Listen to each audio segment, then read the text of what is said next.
एक बात वो भी कही थी कि जो अपना इतिहास, अपने पूर्वजों का इतिहास नहीं जानता वो अपना भविष्य कभी नहीं बना सकता है। मेरा अपब्रिंगिंग यानी मैं बचपन से ही बॉम्बे में रहा, यहीं पे मेरी पढ़ाई लिखाई हुई और मैं लगभग 25-26 साल तक अपने इतिहास को नहीं जानता था। और जैसा कि बाबा साहब जी ने कहा है कि जिसने शिक्षा का दूध पिया है ना, शिक्षा रूपी शेरनी का दूध पिया है, तो शिक्षा का मतलब क्या?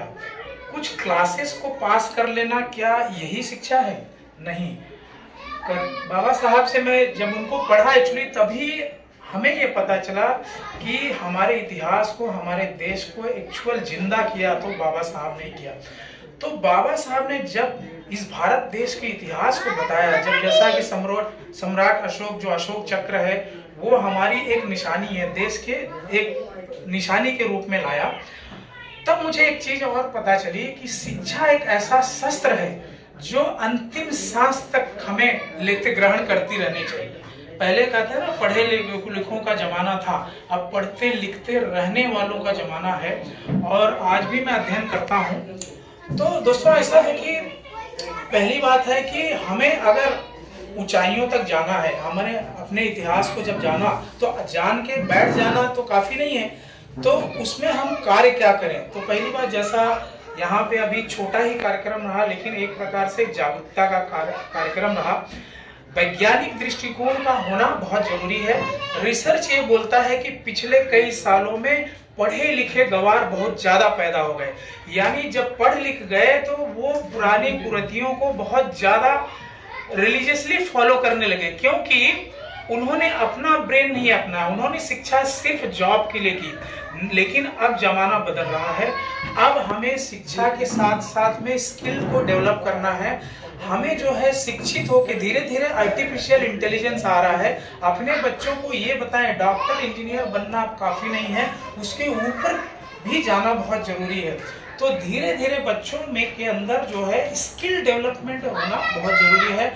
धीरे धीरे क्या है कि कुछ शक्तियां व्यवसाय यानी जॉब कॉन्सेप्ट को धीरे धीरे कम कर रहे हैं। आर्टिफिशियल इंटेलिजेंस हमारे बीच में आ रहा है और आज हमारे देश में नहीं, विदेशों में जहाँ पे जिनके पास वैज्ञानिक दृष्टिकोण था, 1969 पे ही चांद पे चले गए, अब तो मार्स पे जाने की तैयारी है। और यहाँ क्या चल रहा है, हमारे देश में क्या चल रहा है कि कहीं पे जाके नहा लो, पवित्र हो जाओ, इसके बाद सारी तुम्हारी ग्रह दशा कट हो जाएगी और इसके बाद खाने के लाले जॉब का कोई ठिकाना नहीं। तो बच्चों को ये दृष्टिकोण देना है कि अब धरती ही काफी नहीं है, हमें उस लेवल का ज्ञान लेना है कि मंगल ग्रह और ये जो है ना, यहाँ तक इंसान जा सकता है। आज जो जिस देश में ऐसे सोचने वाले लोग हैं, तो हमारे देश में भी ऐसे सोचने वाले लोग ज्यादा से ज्यादा कब पैदा होंगे।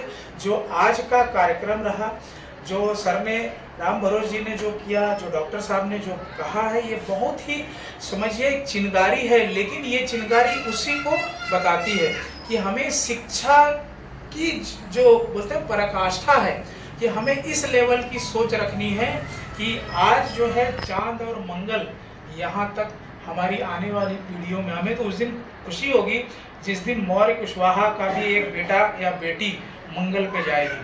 तो ये जो पूरा प्रोग्राम रहा, ये वैज्ञानिक दृष्टिकोण को पैदा करने का एक जो है प्रोग्राम रहा और धीरे धीरे ऐसे प्रोग्राम में आप जो है लोगों को भी लाएं और आगे से इसको प्रसारित करें। ये शायद हमारा YouTube चैनल पे भी जाएगा। और बच्चे जो हैं, हमारे घर के बच्चे हैं, इंजीनियर डॉक्टर, अब वो कैरियर खत्म हो गया, उसके ऊपर सोचना जरूरी है। और जब सोच बड़ी होती है ना, इंसान कहता है ना कि अपनी सोच से बड़ा होता है। बाबा साहब ने भी आज इतना बड़ा जो काम किया, उनकी सोच उतनी बड़ी हो गई। जैसा साहब ने बताया कि 3 PhD, तो PhD का मतलब तो 3 ही अक्षर होता है, लेकिन सोच में कई गुना उन्होंने बढ़ाया। तो ये चीजें हमें हमारे आने वाली पीढ़ियों को बताना है। और बस अब मैं ज़्यादा नहीं बोलना चाहता। थैंक यू, आपने हमें बोलने का मौका दिया। Thank you sir. मैं चाहूँगा और आपको राम भरोस जी